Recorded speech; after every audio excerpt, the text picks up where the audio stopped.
Olá, seja muito bem-vinda, seja muito bem-vindo a um episódio super especial do Mentes Legais, o podcast que, como você sabe, busca trazer pessoas com trajetórias inspiradoras e com histórias, com certeza, muito interessantes.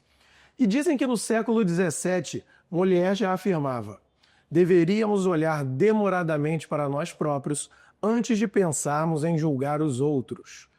Se nós pensarmos bem, essa declaração atribuída ao gênio da dramaturgia satírica muito se aplica ao direito, à arte e à vida em sociedade, já que esses três vértices são reflexos uns dos outros.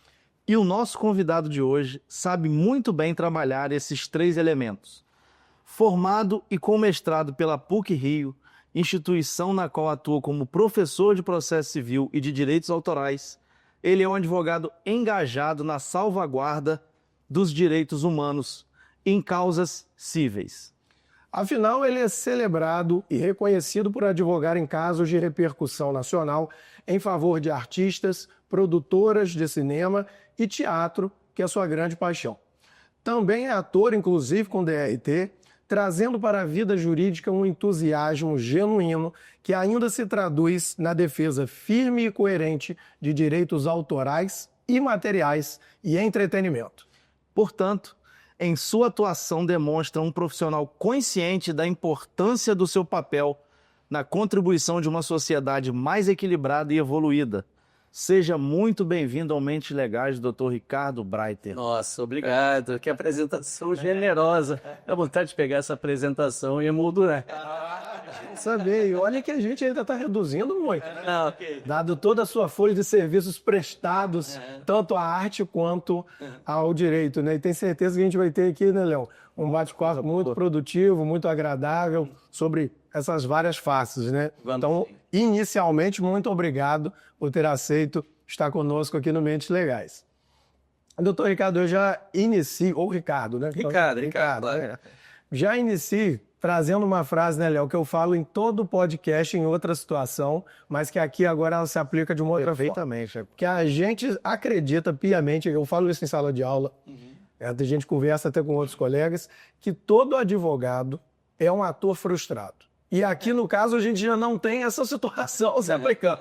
Nós temos aqui ambas atuações, nesse caso, repletas, tenho certeza, de paixão e de êxito, né? E, então, inicialmente, eu queria saber, o que você levou da arte para a advocacia e vice-versa também? O que a advocacia também pode levar para a arte? Bom, vou começar pela arte, porque a arte veio primeiro, né? Eu era muito jovem, tinha 10 anos e meu pai faleceu, né? Faleceu num infarto fulminante e é uma dor que eu carrego até hoje. Hoje eu tenho 53 anos, então, né, tem mais de 40 anos esse falecimento.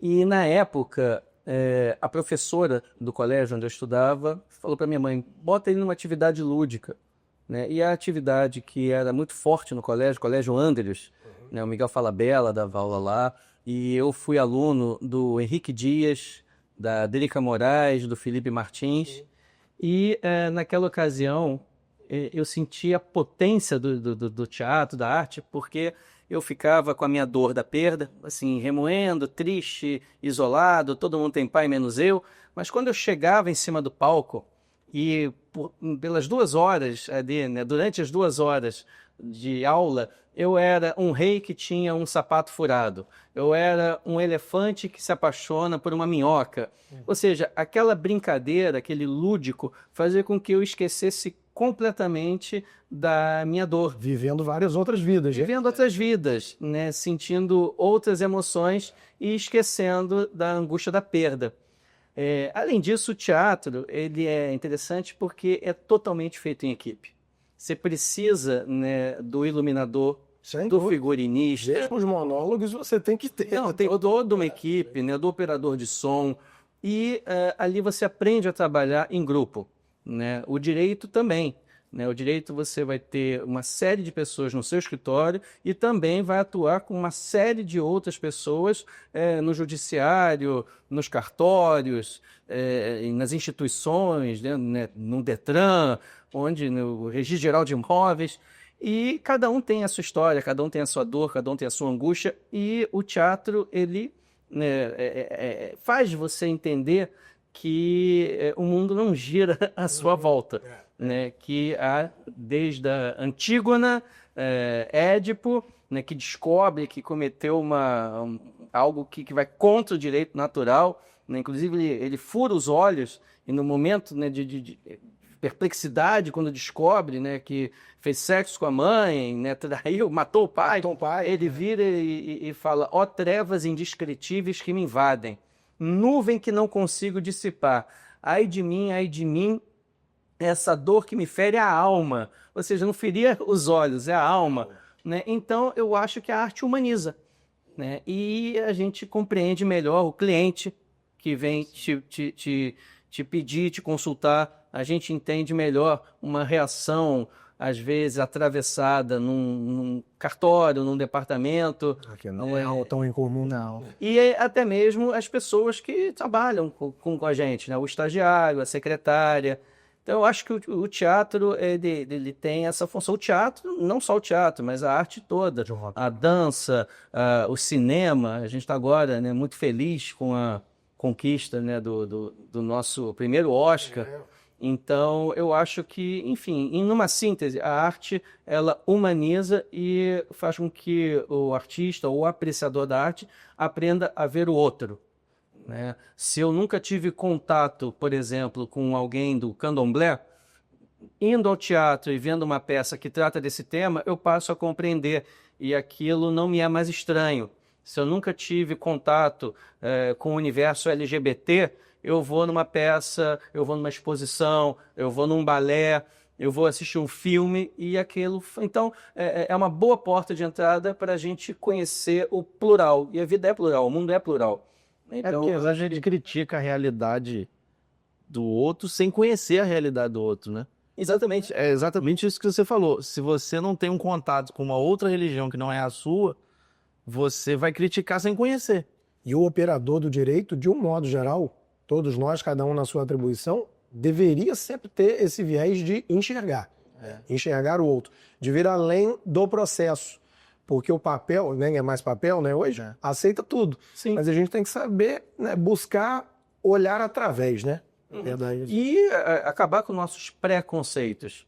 Né? Eu vou dar um exemplo, mas que não tem a ver com o humano, mas em uma outra área. Eu sempre tive um medo, e percebi agora que é um medo gratuito do piano.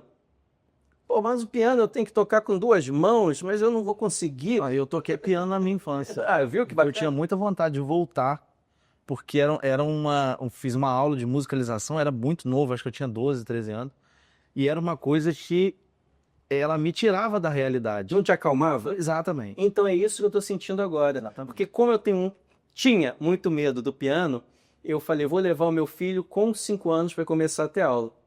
Né? E ele foi, já na segunda, terceira aula, já tinha uma musiquinha para ele tirar. Quero fazer também. E agora eu estou fazendo aula de piano. A primeira música que eu tirei foi Noite Feliz. Que bacana. E eu já estou na minha 4ª aula de piano e quando eu estudo lá para procurar na partitura onde está uma nota, eu fico transcendo também. Não, mas interessante. Então vamos combinar que você vai voltar. Vamos. Desenvolver esse lado artístico. Eu tenho um viés artístico, mas Lógico, você é advogado, tá adormecido. agora, doutor Ricardo, a gente falou da arte, da influência da arte no direito, mas falando especificamente da questão jurídica, sobretudo nessa área que envolve a arte propriamente dita, né? Que são relacionados aos direitos conexos, né? Sobretudo dos artistas, dos músicos. Eu queria que você pudesse falar um pouco sobre o que você pensa sobre essa questão, essa relação dos direitos com as plataformas hoje em dia. Olha, isso é um assunto bastante tormentoso e eu vou falar por quê. Eu, quando presidi a Comissão de Direitos Autorais e Materiais, né, a Comissão de Entretenimento da OAB, na vigência do Felipe Santa Cruz, eu quis fazer uma comissão plural. Então eu chamei tanto os advogados das produtoras, das emissoras, dos escritórios de arrecadação coletiva, como também os advogados que, como eu, advogam para os artistas, cantores, músicos, atores, atrizes, roteiristas, diretores, e a coisa azedou. Eu era muito novo e a coisa azedou. Era uma comissão que não caminhava para frente, porque eram interesses completamente opostos. Cada um puxando para o seu lado. Veja bem, os direitos conexos é um bom exemplo de uma briga, aí, de um cabo de guerra muito grande entre esses dois lados de visão, né, desse campo artístico. De um lado, né, a gente vê agora as produtoras, as emissoras, o streaming não querendo pagar os direitos conexos, e do outro lado, os artistas, e com toda razão, e com todo merecimento, querendo receber essa quantia que é devida. Claro. Tá? Mas ela pode, por contrato, ser abdicada. Eu posso abrir mão dela. Então, o que são os direitos conexos? Os direitos a gente interpreta conexo como vizinho, similar, próximo, parente, mas não é um direito igual, forte o suficiente, igual aos direitos autorais. Então, quem merece receber os direitos conexos é o intérprete. Então, Paulo Gustavo, se vivo fosse, ele receberia direitos autorais pela peça dele que ele escreveu, que ele é autor, e que ele pode ceder para qualquer pessoa, Minha Mãe é uma Peça, e receberia também direitos conexos pela interpretação que ele dá. Aquela mãe, Dona Hermínia. Ô meu filho, para com isso, testa aí, né? Então, se eu fosse montar a peça, né, Minha Mãe é uma Peça, eu só receberia, por interpretar, né, aquela personagem, eu só receberia os direitos conexos. Então, os direitos conexos é o que é recebido pelo intérprete, pelo cantor, pelo ator, né? E o que está acontecendo hoje?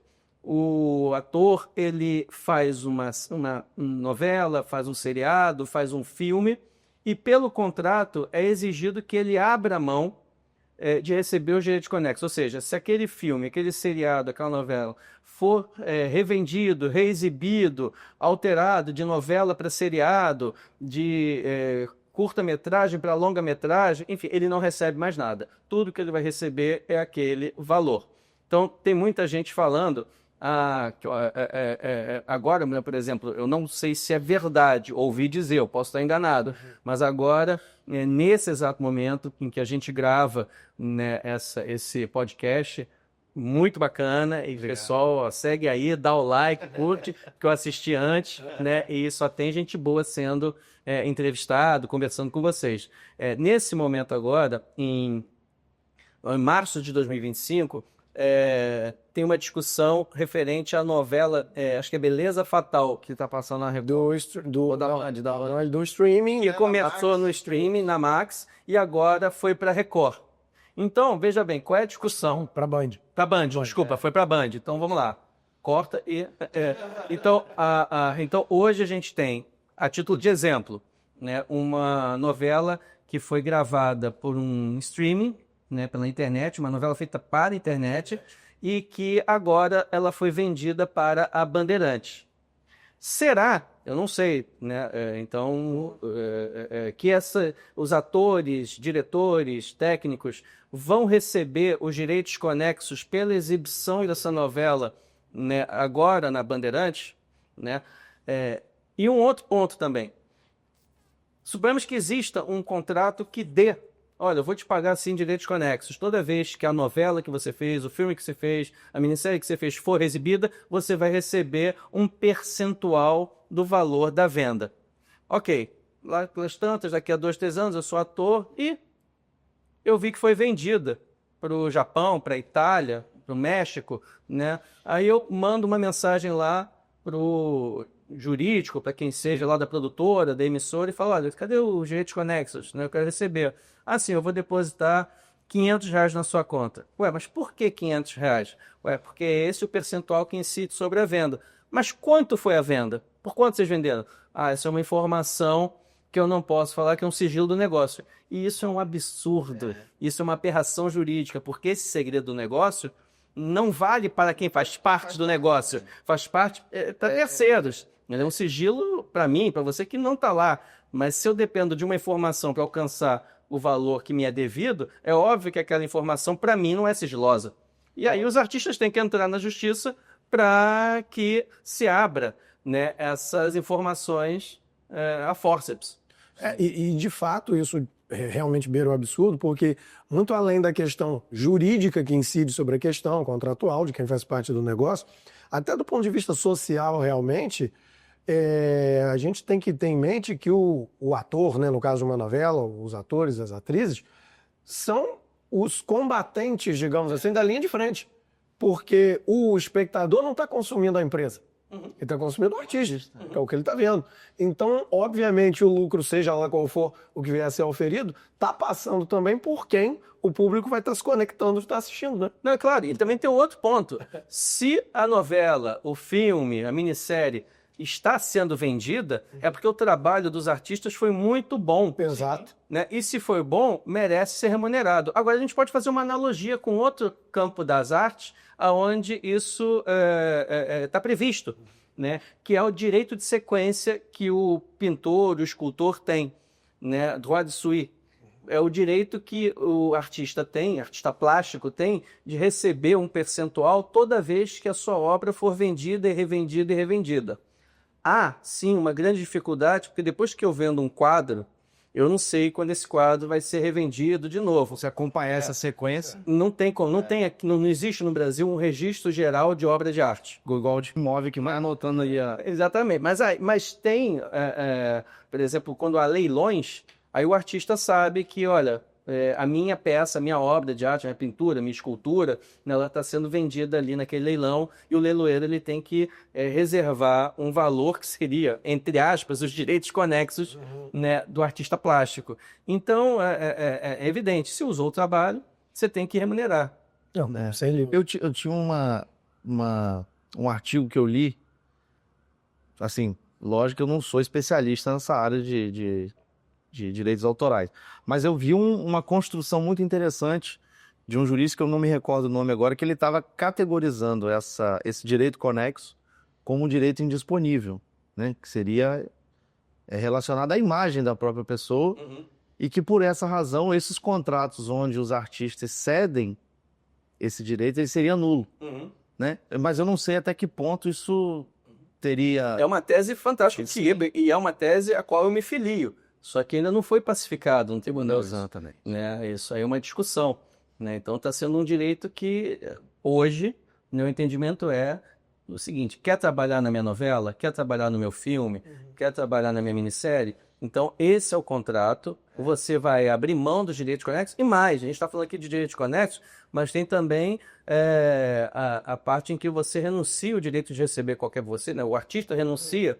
Para poder trabalhar, o artista tem que renunciar o recebimento de valores por obras derivadas. É uma pacta sunt servanda bem rígida, né? Essa aí que não é, né? É quase um contrato de adesão, né? Eles estipulam ali. E você não... Não, e é horrível, porque eu peguei muitos contratos pelos artistas em que você vê, de um lado, são empresas americanas, Sony, HBO, essas empresas que vêm para cá, né, Netflix, e mandam os contratos de lá para serem aplicados aqui, né? E muitas vezes tem cláusula de arbitragem, né? O artigo, então um contrato de R$7.000 de uma diária, você tem que, né, caso tenha uma disputa, você vai, né, resolver isso em arbitragem. Para o artista é caro, não tem como resolver isso. Agora, a gente está falando dos direitos conexos, mas há outros problemas, tá? E problemas esses que motivaram a greve, né, dos artistas, autores, diretores nos Estados Unidos, em Hollywood. É claro que a gente está muito feliz, todo mundo, todos os cidadãos estão felizes com o Oscar que recebemos. Isso sim vai fortalecer o cinema brasileiro, vai dar uma lente de aumento no nosso talento, mas não se pode esquecer que ainda há muita coisa que deve ser melhorada. Então, vamos lá. Um problema que é recorrente, né, é a diária.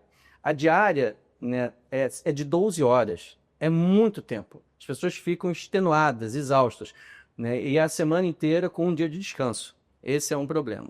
Na publicidade, tem algo que eu nunca entendi e que desde a minha época de moleque, né, quando eu era jovenzinho, eu fiz uns comerciais e tal, né, depois que os cabelos ficaram brancos, né, eu já fiz comercial para refrigerante, para marca de roupa, para supermercado. E tinha um negócio que até hoje existe, que o pagamento, né, do meu cachê vai acontecer daqui a 60 dias. Mas calma aí, eu pago a luz Todo mês. todo mês. Eu pago comida, por que que o meu pagamento vai vir daqui a 60 dias? Então eu falei do problema da diária, que é extenuante, o problema, né, dos recebimentos, né? Dos prazos. Outro problema, e ainda em relação a recebimento e a bilateralidade.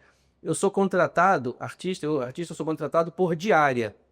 E eu vou receber pela minha diária. E fixam lá um valor de diária, né? Eu acho isso injusto porque eu não estou trabalhando só um dia para um filme, para um seriado, para uma novela. Eu tive que estudar o texto, eu tive que ir até a prova de roupa, eu tive que ir até a prova de maquiagem, eu tive que ensaiar. Então não é um dia. Eu tive que abrir mão de outros serviços porque eu estou exclusivo, né? Então essa história de diária me soa ruim. Área que seria o dia da gravação. Dia da gravação, né? Então, olha, você vai fazer um filme, teu personagem é o inimigo do namorado da mocinha, você em uma hora vai matar ele. Então você vai fazer 3 diárias, né? E aí você vai receber por diária R$ 4.000. Pô, mas calma aí, você vai se preparar, você vai ensaiar em casa, você vai decorar o texto, você vai desmarcar outros trabalhos. Vai deixar Enfim, de fazer. então, essa coisa de diária como parâmetro de recebimento também é algo que tem que ser discutido. Então a gente tem muita... E, claro, agora a inteligência artificial. Sim. Alguns contratos que estão querendo... Né, olha, em vários contratos, onde você tem um seriado que vão ter várias... Temporadas. Vamos lá, corte. Vários seriados. Há vários seriados que vão ter várias temporadas. Mas o produtor, ele não quer pagar a exclusividade do artista para que ele fique lá à disposição das próximas temporadas. E nenhum artista sabe se nas próximas temporadas ele vai estar disponível, porque ele precisa trabalhar, né? Então, está se pedindo que se escaneie a imagem do artista para o caso de existir uma nova temporada e tal, e o ator não puder participar, fazem isso de forma digital, analógica. Tudo bem que faz. Faz isso de forma digital, com inteligência artificial. Mas pague por isso. Mas pague por isso, claro. E por aí a gente acaba vendo, né, como que do ponto de vista jurídico, né, aí gente... Nós até beleza, somos advogados e tal, outras pessoas, mas que o consumidor, né, novamente, que é o público, nem imagina todo esse arcabouço, toda essa engrenagem que anda por trás para que o artista possa estar ali transmitindo a emoção dele através do seu trabalho, da sua profissão, para chegar na casa de cada um, ou na tela do celular. E esse Oscar que a Fernanda... O filme, né? O filme recebeu, eu acho que, como você falou, que vai colocar uma lente na arte brasileira e talvez coloque também uma no legislador, que essa área merece uma atenção, uma regulamentação, acho que um pouco mais detalhada. Merece. Tudo com relação a isso. A bem da verdade, o que a gente tem já dá para segurar o tranco, né? Aquilo que a gente fala, a Constituição de 88, né, ela já está e ela é muito bonita. O problema é a efetividade, é a aplicação. Né? O poder econômico nessas relações contratuais entre ator e produtora, entre ator e streaming, é muito desequilibrado. Entre o indivíduo e a empresa. A lei existe, a lei prevê direitos conexos, a lei está lá, mas o contrato não tem a bilateralidade. Né? O artista, o intérprete, né? O ator, o roteirista, o diretor de fotografia, o rapaz do som, como fala, né? O captador de som, né? Não tem como negociar, né? Você está utilizando o livro contratual. Então, você fala, a gente precisa de uma legislação. Sim, a gente sempre precisa aprimorar a legislação, mas mais do que aprimorar a legislação, no meu olhar, o que a gente precisa é de uma classe unida, como é a classe artística, né, lá de Hollywood, que conseguiu parar esse mercado para exigir o cumprimento de direitos que eles entendem que estão previstos. Até para o que já existe seja efetivamente aplicado. É diferente Só da gente que- buscar novas alternativas. né, tem uma gíria, né? Só que o corre, né? Só que a vida, o dia a dia, né, não é clamorosa. Né? Claro que a gente tem as exceções, que são os grandes atores, atrizes. Como a gente mas tem em toda a profissão. tem toda a profissão, exatamente. Mas, e esses grandes atores e atrizes, por incrível que pareça, também estão sofrendo dificuldades para negociar os seus cachês e as condições de entrar numa produção. Até mesmo porque, vou até caminhar para um outro assunto, mas estando nisso, nessa questão de dificuldade, né, de atores e atrizes estarem negociando. A gente está vendo nos últimos tempos, por exemplo, e isso obviamente também esbarra em questões ou contratuais ou orçamentárias, enfim, o que quer que venha a ser, das empresas produtoras, a gente está vendo uma diminuição muito grande nos últimos tempos do trabalho dos atores veteranos nas produções audiovisuais, especialmente na TV aberta. Né? A gente vê que os rostos com os quais éramos acostumados até pouco tempo, hoje não é bem isso que a gente vê, especialmente na TV aberta.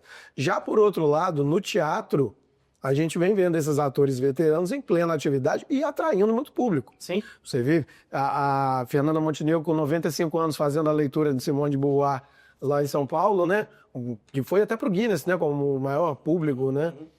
De uma leitura. E hoje, aberta. não sei se você sabe, por coincidência, hoje, a gente está aqui, o nosso prédio é vizinho ao prédio da academia, na BL. Ela está fazendo hoje. Hoje, daqui a pouquinho. Daqui a pouco. E então a gente vê a Fernanda, tem o Otton Bastos aí com 91 anos também.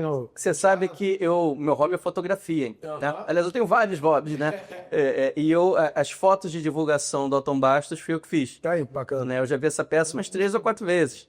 Né? E é linda, eu me emociono e é um senhor, né? De 90, né? 90, né? Enfim, plus 90, talvez a mais.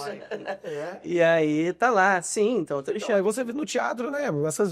Esse nicho todo indo para o teatro e atraindo público, né? E, por outro lado, na TV aberta, essa escassez. A gente tem, né, ainda alguns atores que a gente conhece, que está acostumado, mas o público gostaria, penso eu, de ver mais esses veteranos.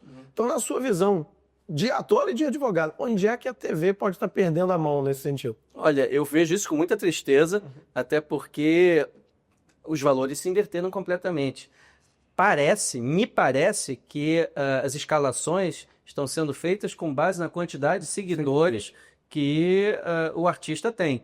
Né? Então, uma coisa é você escalar artistas com formação, né? Outra coisa é escalar digitais influencers, né? Sem formação.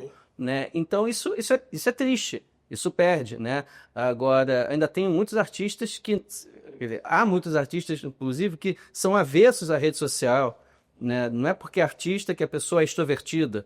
Né? Tem muitos artistas que são introvertidos. Né? O próprio Lázaro Ramos é uma pessoa introvertida, o Wagner Moura é na dele. E artista e celebridade são coisas diferentes. Então, os produtores, os agentes de atores já vêm batendo nisso. Um dos grandes agentes de atores que vem sempre publicando na rede social dele, Marcos Montenegro, né? Que fala, poxa, por que não tem um artista consagrado? Cadê? Vamos dar atenção, Ari Fontoura, né? Lília Cabral está até aparecendo muito no teatro, na televisão e no cinema, mas tem outras pessoas. Agora a gente vai ver, né, a novela Vale Tudo voltando, né? Então, né, onde está a velha guarda?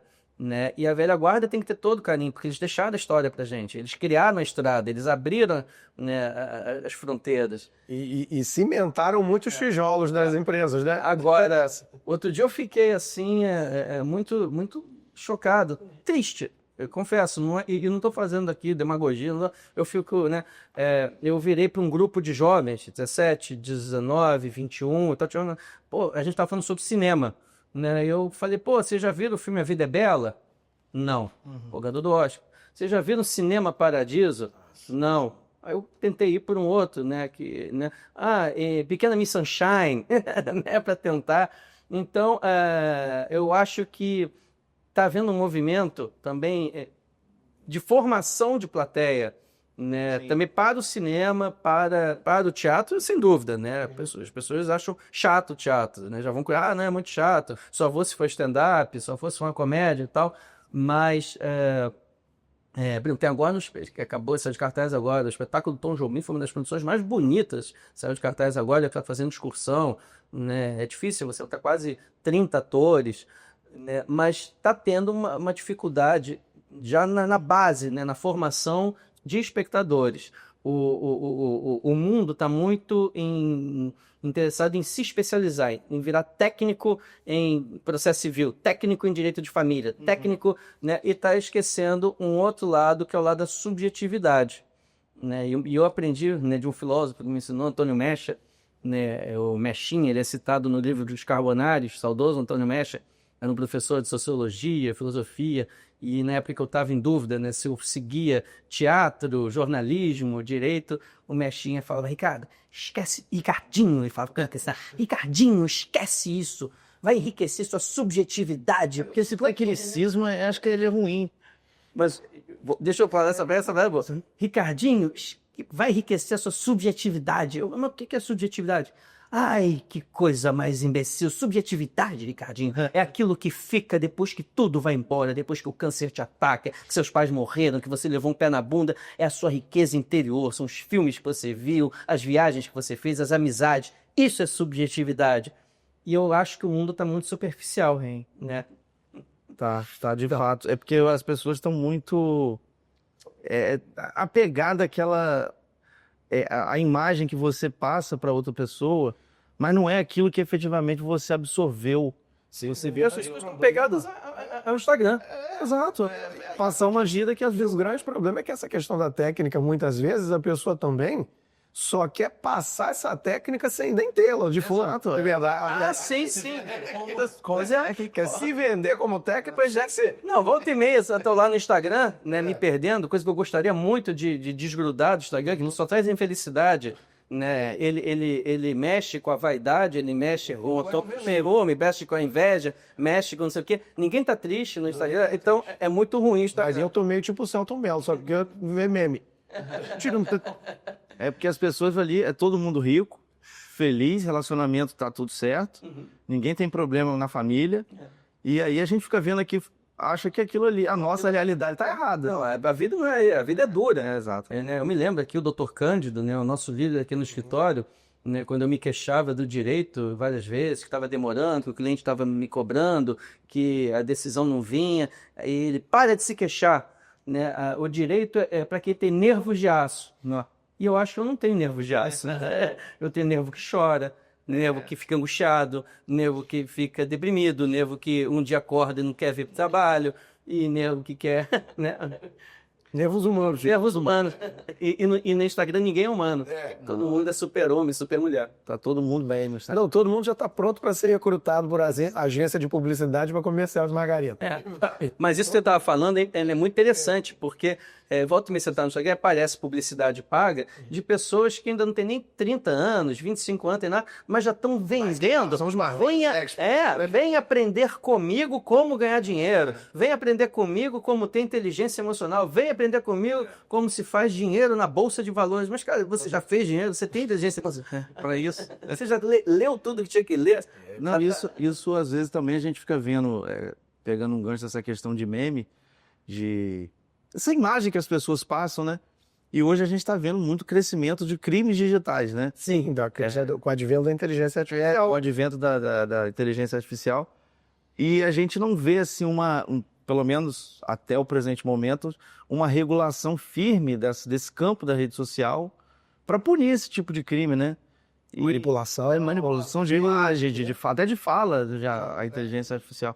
O que você vê pelo menos para o futuro, que a gente pode... Bom, eu tenho falado e repetido em todas as minhas rodas de amizade, nos diferentes lugares, que eu tenho alguns medos reais de diferentes coisas. Eu tenho alguns medos reais, e eles são em relação ao meio ambiente, não sei o que será do meio ambiente no futuro.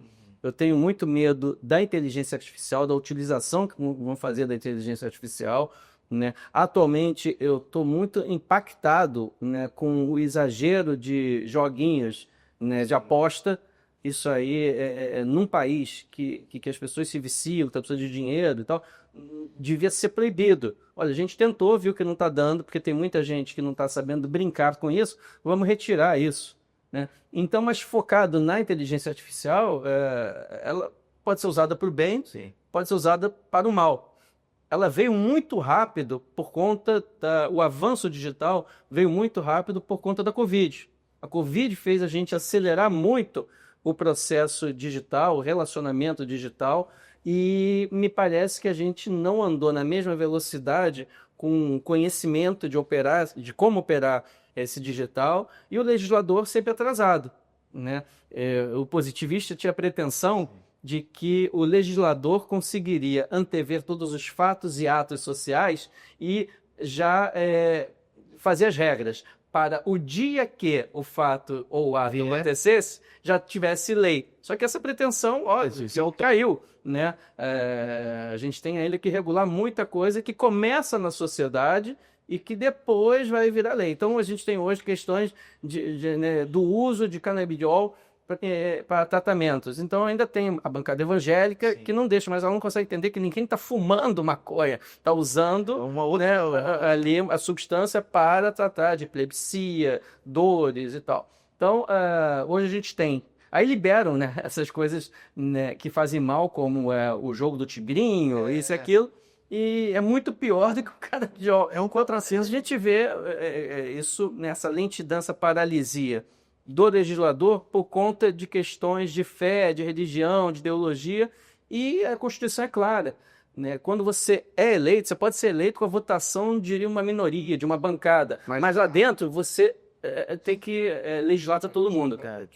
Isso aí é o que também está fazendo grande diferença, porque eu acho que a grande leva de novos legisladores que estão entrando, né, nos poderes, eles estão esquecendo de que as leis têm que acompanhar os fatos, né? Então, a sociedade vai se transformando, e o direito, né, as leis têm que acompanhar essa evolução. E os discursos e as ações Só que aí não se transformam. é o que eu estou dizendo, o que o doutor Ricardo colocou. Os apegos a certas ideologias, a certas ideias, não estão deixando as pessoas fazerem exatamente a função de legislador, que seria o ideal, né? Não, sem dúvida. Mas vamos lá. A gente sabe que histórias são que não faltam na sua trajetória. Daria até para justamente a sua trajetória virar um roteiro. Mas tem alguma emblemática que te marca, que você fala assim, pô, essa foi uma que... Bom, tem muita história, você fala do mundo jurídico, de processos... Ou da sua carreira artística também, de ambas, do jurídico... Não, a carreira artística... Uma história profissional. Não, profissional. Me marca muito, né, e é curioso, eu sou muito marcado, me toca muito processos onde não tinha dinheiro envolvido. E são os que na hora me vêm à cabeça. Então, tem duas ações que envolvem intolerância religiosa, intolerância racial, que me tocam muito, né? E às vezes até me emociono quando eu conto, eu fico emocionado, né? Mas uma delas, né, sem dúvida, a história mais marcante da minha vida foi o processo que a Federação Israelita moveu contra a escola de samba Viradouro em 2008. Tá? Então, em 2008, né, em 2008, a Viradouro ela fez um samba-enredo legal que se chamava É de Arrepiar. O frio é de arrepiar, o amor é de arrepiar, o chocolate é de arrepiar, a saudade é de arrepiar, um bolo é, né, de arrepiar. E ela queria, né, e a escola de samba queria botar ali que o nazismo é de arrepiar. Né? E aí o que ela fez então para retratar esse arrepio que o nazismo causa? Ela fez um carro alegórico com centenas de corpos magros empilhados ali. E foi uma coisa marcante aquilo, né? Então a Federação Israelita tomou conhecimento daquele carro alegórico, né, que ia passar com aqueles corpos todos, como se fosse uma fossa comum, que a gente sabe, né, que os corpos eram jogados, né, durante o nazismo, sem identidade, né? Morria na câmara de gás e era jogado ali, magos, esqueléticos. E a Federação Israelita fez contato com a Viradouro, né? Olha, a gente sabe desse carro, vamos botar na frente uma faixa Holocausto Nunca Mais, vamos contextualizar, porque vai estar todo mundo lá numa festa, sambando, uma festa mundana. Ninguém vai parar para fazer uma reflexão de que o nazismo é de arrepiar. Parece que o carro vai estar ali solto, né? Mas a federação, mas a Viradouro falou, não, a gente não vai botar nenhuma faixa, né, de o Holocausto Nunca Mais, né? Ah, mas vamos tentar botar 2 crianças, 2 sobreviventes do Holocausto? Não, não queremos. Então a Federação Israelita falou, tá bom, não querem fazer nada, deixa o carro ir. Né? O que a gente pode fazer? Não tem o que fazer, né? Só é algo de muito mau gosto.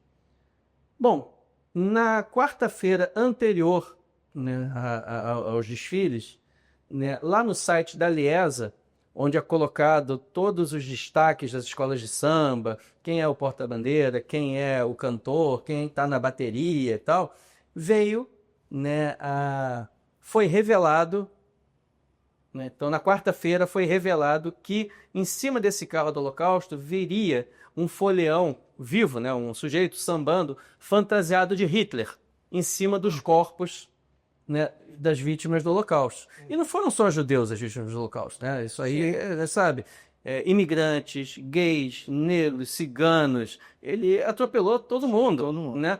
Então, aquilo ali pareceu-me muito aviltante. Você colocar um Hitler sambando em cima dos corpos seria o mesmo que agora a gente falar, querer fazer seria o mesmo que agora a gente pretender fazer uma homenagem às mulheres, fazer uma homenagem às vítimas, né, de feminicídio e colocar um sujeito fantasiado de Guilherme de Pádua dançando em cima dos corpos. Não tem sentido isso. Né?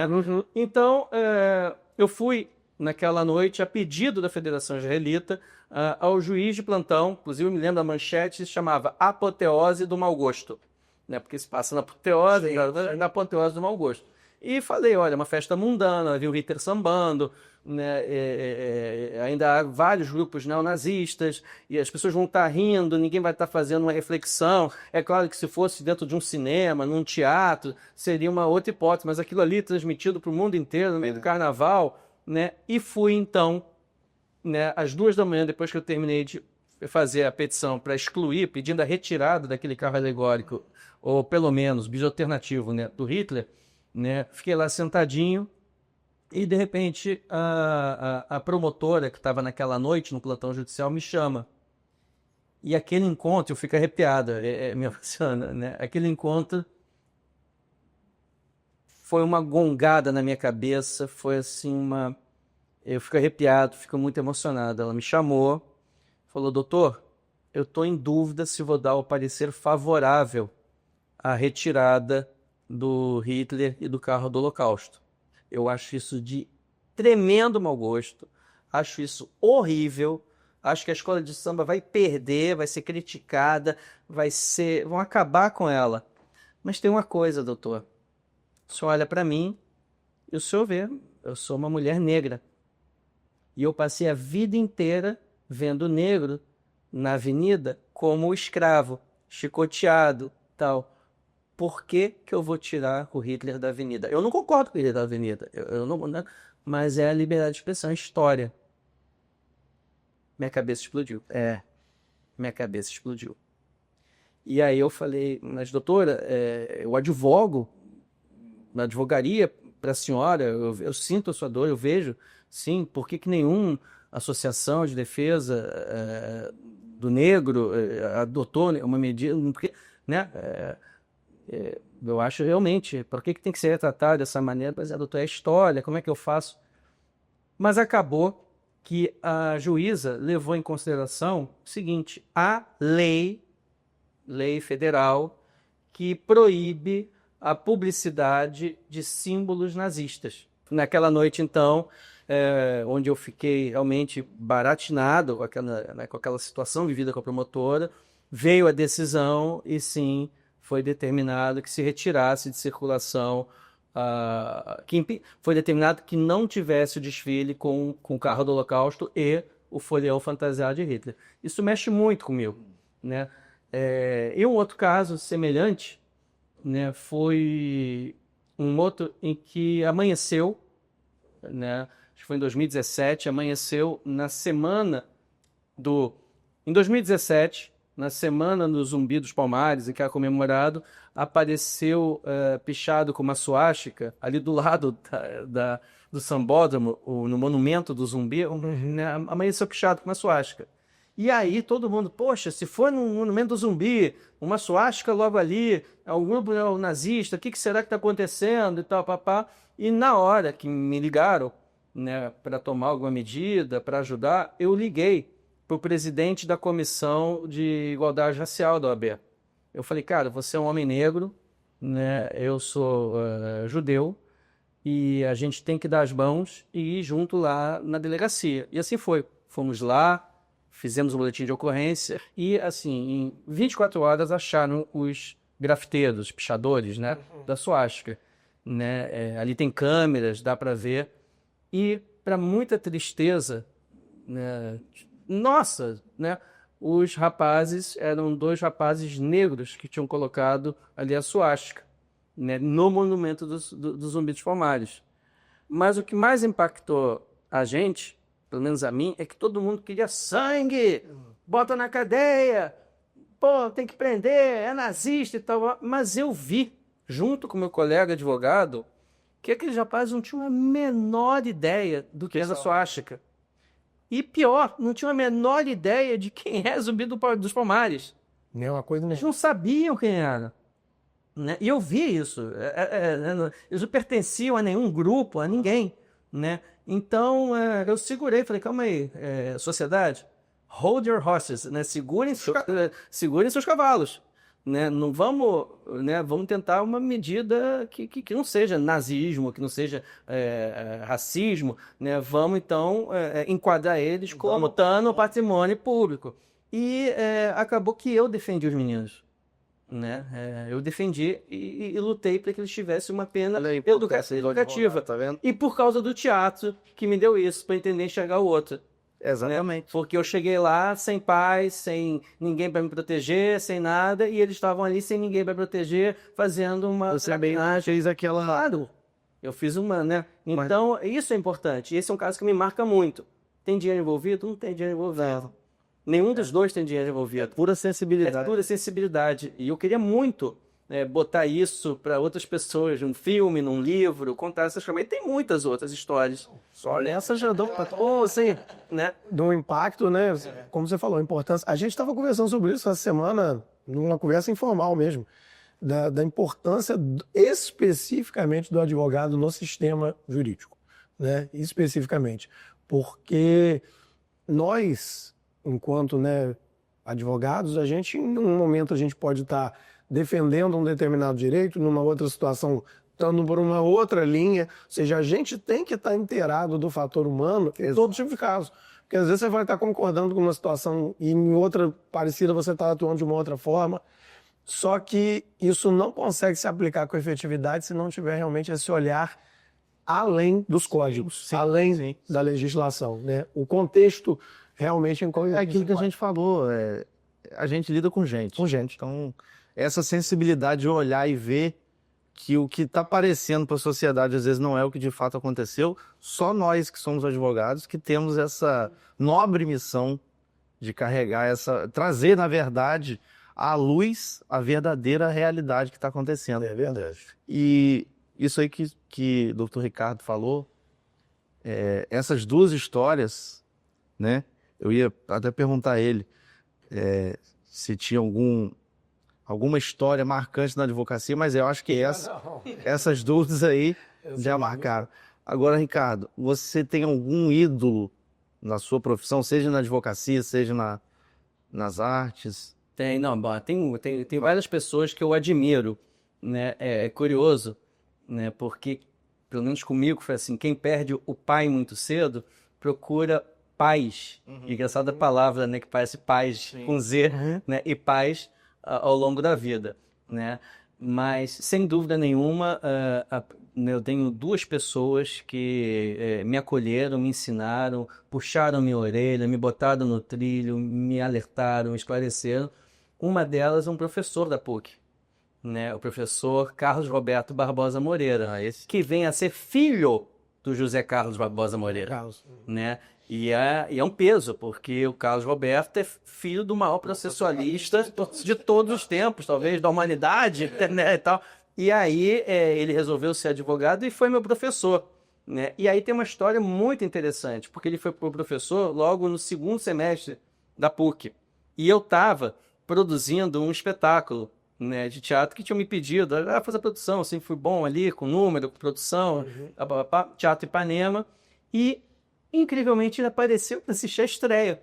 E eu virei, professor, o senhor aqui?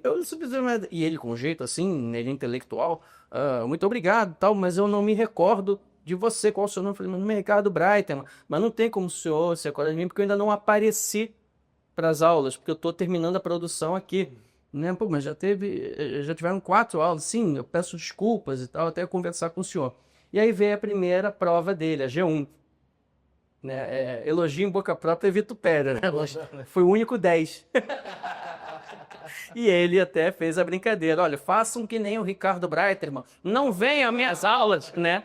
E aí quando eu passei a frequentar as aulas, né, essa peça foi um fracasso, né, foi muito ruim, e naquela ocasião existia uma crítica, né, que a Bárbara Eudora, né, que era temida, que a Bárbara Eudora falava significava o sucesso ou a tragédia, o fracasso de um espetáculo. E ela destruiu aquela peça, né?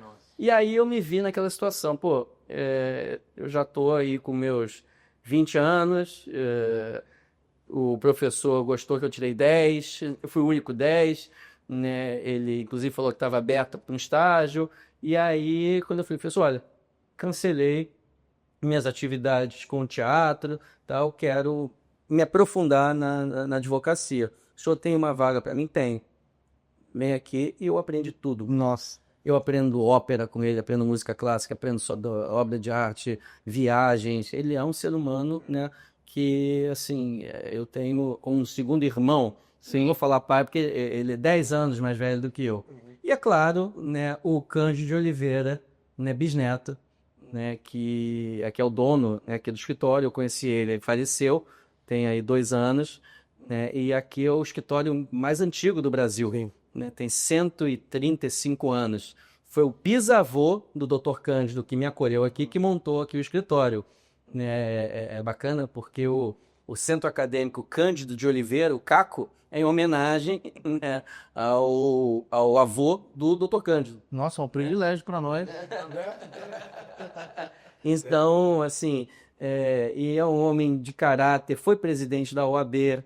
Ele é um sujeito que tem harmonia, a briga é no processo, é nos autos, com uma redação clara, sem excessos, sem aquelas petições gigantescas, objetiva, né, respeito. Né, a gente sabe que tem muitos escritórios de advocacia que têm sido alvo de reclamação de assédio moral, né, grito, exigência de trabalhos impossíveis, de horas e horas de trabalho, né, dos estagiários, dos secretários, dos advogados novos. E aqui é um escritório que é muito bom de trabalhar, porque a gente tem um ambiente que respeita não só o cliente, né, mas como o alega do lado, porém uma visão que é a do teatro, né? Essa visão que você tem que respeitar o contra-regra. Se você tratar mal o contra-regra, você não vai ter aquela bolsa que tem que estar aí na hora de ver aquela cena. Se você tratar mal o cara do som, se você tratar mal o cara da luz, você vai fazer no escuro. Então todo mundo é importante. Isso aí. Bom, a gente começa a se encaminhar para o final, mas temos ainda algumas perguntas. Não vou dizer que é um bate-bola, um jogo rápido, tipo a grande Marília Gabriela, não, de ter que responder em uma palavra só, mas é para a gente ainda saber. Momento histórico que você gostaria de ter vivido e não viveu. Pô, momento histórico, eu gostaria de ter visto, assim, todas as peças da Maria Clara Machado, né? Eu conheci ela no final da vida dela, quando ela construiu o tablado lá. E, assim, eu gostaria muito de estar lá quando ela fundou aquela instituição, porque foi onde eu passei a minha adolescência. Eu saía da escola e ia lá pro tablado, né? E aí tinha lá Cláudia Abreu, tinha lá... Cláudia Abreu, Malu Mader. A própria Fernanda Torres. A Fernanda Torres, Então... Luiz Cardoso era professor. Luiz Cardoso, uma série de pessoas, né? Então, esse é o momento. Eu queria estar na formatura do meu pai, É um momento que, para mim, né, meu pai era dentista, eu queria ter. Já pensou se eu pudesse lá assistir a formatura dele? Presenciar, Eu queria presenciar o primeiro beijo dele, né, quem foi a primeira namorada dele, né, presenciar como é que ele comemorava um gol, que eu não sei nem qual é o time dele. Né? Não tenho ideia, ninguém sabe, né? Se é Flamengo, Fluminense, Vasco. Né? Então, eu fico mais no pessoal, mais assim, naqueles momentos afetivos que eu gostaria de estar. Eu queria estar no casamento dos meus pais, né? Então, são momentos que, para mim, tem muito valor. São histórias. Não para a humanidade. Mas são histórias para vocês, é. Agora, Ricardo, tem uma viagem inesquecível? Várias. Eu viajo muito.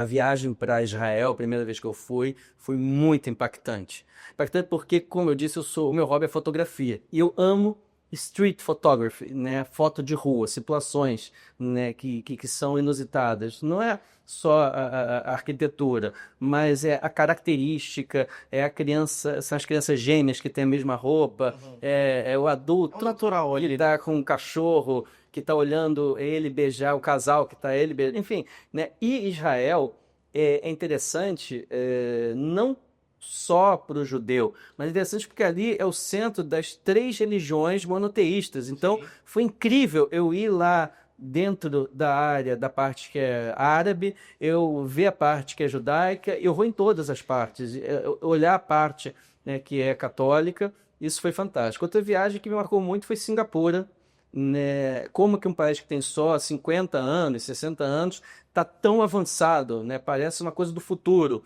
E dali eu fui para o Camboja. Camboja é outra cultura, né? Bali, né? Tem que botar uma sainha e uma roupa para entrar, né? Então eu acho Israel está visando a história, né? Pois é. Israel. Pois é, né? A sensação que você vai sair dali, né? E vão aparecer grandes figuras bíblicas, né? Então, são essas, né? Dubai, os Emirados Árabes, eu achei muito interessante. Eu gosto de ir para lugares que eu explodo a cabeça. Pum, caramba, isso aqui não tem nada a ver, né, com a cultura e o modus operandi lá do Brasil, de onde eu moro. Diferente. E um livro que todo mundo deveria ler? Há vários. Eu acho que todo mundo deveria ler muita coisa. Né? Acho que todo mundo poderia, o jovenzinho, tinha que ler os 12 Trabalhos de Hércules de Monteiro Lobato. Eu li. Eu acho que todo psicanalista, sociólogo, advogado, tem que ler O Crime e Castigo, né, de Dostoiévski.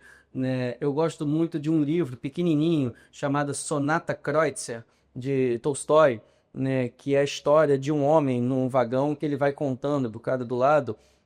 Você tem um tempinho para me ver? Tenho. Eu vou contar para você por que foi que eu matei a minha mulher e como foi que eu fui absolvido. E aí a história de um sujeito, né, que mata a mulher no ambiente, né, numa Rússia, né, nos séculos passados, né, e aí mostra como é que era o machismo e tal. E um livro que é obrigatório, né, Kafka, O Processo. Esse aí foi a indicação, né, mais maravilhosa. Ontem mesmo eu estava fazendo a defesa de um cliente que, numa situação lá dele, particular, teve lá uma briga, né? O que é processo? Até processo é pretensão resistida, né? Enfim, teve uma briga, mas ele não sabia o motivo da briga. A pessoa estava excluindo ele de uma situação, de uma relação contratual, dizendo que era motivada, mas ele não sabia o motivo. E aí eu na noite falei assim, isso parece a situação de Joseph K., né? Porque o que está acontecendo? Estamos falando que ele está saindo, mas ele não sabe o que é, né? E aí volto. Todo mundo tem direito à defesa.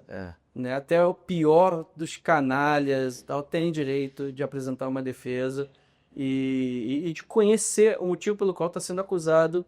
Não dá para relativizar, né? silêncio, Isso aqui pode ser defendido, isso aqui não pode. Ou a gente admite que o Estado é democrático de direito, todo mundo pode ser defendido, ou não. E infelizmente muita gente, a sociedade maior que não compreende isso, confunde o advogado com o cliente. Exato. Acha que o advogado está defendendo a prática do cliente Esse é e não o arcabouço jurídico. um fenômeno, na realidade, que a gente está passando em todas as áreas do direito. Exato. Agora, para a gente finalizar, o que o Ricardo de hoje falaria para o Ricardo de 18 anos? o muro é baixo. Calma que o muro é baixo. E digo isso pelo seguinte, porque eu ouvi isso, né? Eu me lembro que eu, muito jovem, né, tinha assim, os tios falando, tem que cuspir sangue, tem que estudar até a coluna doer, você tem que, né? E, por outro lado, uma vez eu conversando com um amigo meu, eu falei, cara, pô, me falaram isso, você tem que suar, tem que... Sim, você tem que se dedicar, mas calma que o muro é baixo. A gente às vezes acha que o muro é muito gigante, The Wall, né? É bem forte, você acha que, né? Mas o muro, né? Até o muro de Berlim caiu. Então, calma. E eu falaria o que eu falo para os meus alunos, né? A advocacia é difícil. A advocacia é cruel. A gente tem agora a inteligência artificial que tem feito um bom trabalho em petições mais simples, né? Claro que não tem a mesma verve, o mesmo estilo de um advogado, né? Que tem uma bagagem cultural, uma leitura, mas a inteligência artificial faz ali uma procuração, está fazendo. E o que eu digo, né, pro mais jovem foi o que eu apliquei para mim. Não abandone o seu hobby. O seu hobby é esporte. Por mais que você não vá atuar em direito esportivo, tenta aprender direito esportivo, hein? O seu hobby é moda, faz fashion law. Por mais que você não vá atuar, mas de repente consegue, né? Então, não abandone o seu hobby, o seu piano, né? As coisas que você gosta, para poder ter energia de se dedicar àquilo que é um pouco mais árido, aquilo que é um pouco mais difícil de se realizar. Estou muito satisfeito. Não, eu também, sempre. A gente sabia que seria um bate-papo excelente, mas ainda mais, né, a gente pôde conversar à vontade, falar sobre tantos assuntos, né, sérios e ao mesmo tempo descontraídos, que só nos resta, mais uma vez, agradecer a você por essa generosidade das hoje. Eu é que me sinto honrado, né, assim, de ter sido convidado de estar com vocês, né, fazer novas amizades, quero ir lá conhecer o escritório de vocês em Campos. Já está aguardo, né? Eu vou muito a Macaé. Depois eu vou retinho. Bacana. Mas vamos combinar de verdade, não é igual a gente vai se falando. É isso aí, cara. Fárisson, Muito obrigado, foi um prazer. muito obrigado mesmo. Muito obrigado por toda essa simpatia, essa injeção de conhecimento de ânimo aqui pra gente. E para você que nos acompanha sempre, obrigado pela sua audiência mais uma vez. Fique com Deus, continue acompanhando os próximos episódios do Mentes Legais. E como já diria a nossa totalmente aclamada Fernanda Torres, a vida presta, hein? Fique com Deus até o próximo episódio do Mentes Legais. Forte abraço.